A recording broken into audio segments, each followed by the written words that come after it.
সরকারি সহযোগিতাটা সব জায়গায় যাচ্ছে না এখন।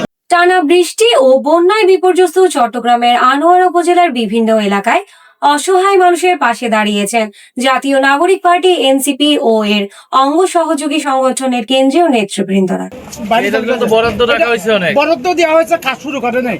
বেরিবান ব্যাংকে দেবে, আপনি দয়া করে একটু দেখেন, সংসদে আলোচনা করবেন, আমাদের জন্য এলাকার জন্য বেশি উপকার হবে। গতকাল 12ই জুলাই বন্যা দুর্গত এলাকায় গিয়ে পানিবন্দী ও ক্ষতিগ্রস্ত পরিবারের মাঝে ত্রাণ সামগ্রী বিতরণ করেন তারা। এ সময় বন্যা কবলিত মানুষের খোঁজ খবর নেন এবং তাদের সঙ্গে কথা বলেন। আমাদের সীমিত সামর্থ্য এর মাঝখান থেকে যতটুকু করা গেছে।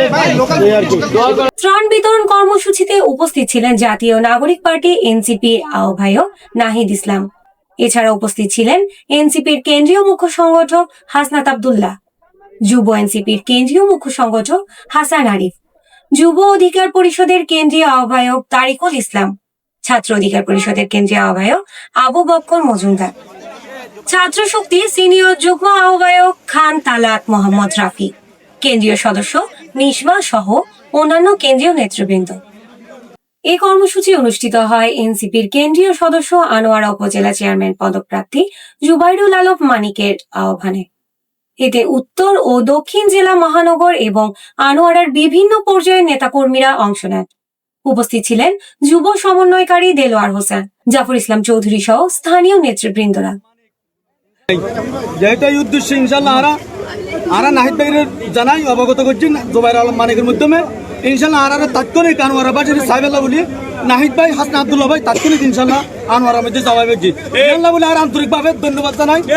মূলত আমাদের এখানকার মানুষরা আপনার দিনাতিপাত দিনে আনে দিনে খাই, সাগর ব্যবসায়ী, মৎস্য ব্যবসায়ী সব কিছু মিলিয়ে একটা কষ্টের মধ্যে আছে। চুলোর মধ্যে আপনার পানি উঠে গেছে, অনেক ঘরের মধ্যে আপনার বিষাক্ত কীট পতঙ্গ, সাপ এগুলো খানায় আমাদের এই রায়পুর ইউনিয়নের আজকে একজন ব্যক্তি অলরেডি সাপে আক্রান্ত হয়ে মারা গেছে।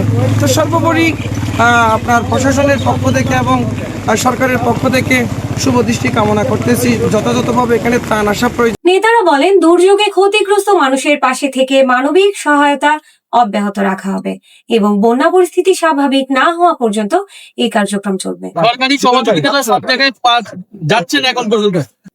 আমরা মূলত আজকে আসছি একটা ন্যাশনাল ক্রাইসিস। এখন আমরা বাংলাদেশের মানুষের চোখ এখন চট্টগ্রাম অঞ্চলে, পার্বত্য চট্টগ্রাম কক্সবাজার অঞ্চলে এখানে বন্যা মানুষকে নিয়ে সময় ভাবছে। আমরাও আসছি যাতে এখানে মিডিয়ার প্রতি আমাদের আহ্বান থাকবে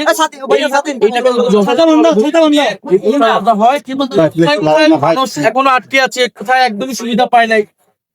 এই মিডিয়ার কারণে যদি আমরা এটা পাই তাহলে আমরা সেই সুযোগগুলো পৌঁছাতে পারবো। এই আনোয়ারা এলাকায় এসেছি, এখানে আমাদের জনগণ যেটা বলছে এখানে যে বেড়িবাঁধ, এই বেড়িবাঁধের কথা এটা দিয়ে বারবার বরাদ্দ হয়েছে, কিন্তু আনুষ্ঠানিকভাবে আনোয়ারা থেকে সাইফুল ইসলামের পাঠানো ভিডিও ও তথ্যচিত্রে হৈমন্তী জয়, প্রবাসী নিউজ টিভি, চট্টগ্রাম। দেশ বিদেশের নিত্য নতুন খবরাখবর পেতে প্রবাসী নিউজ টিভির সাথেই থাকুন।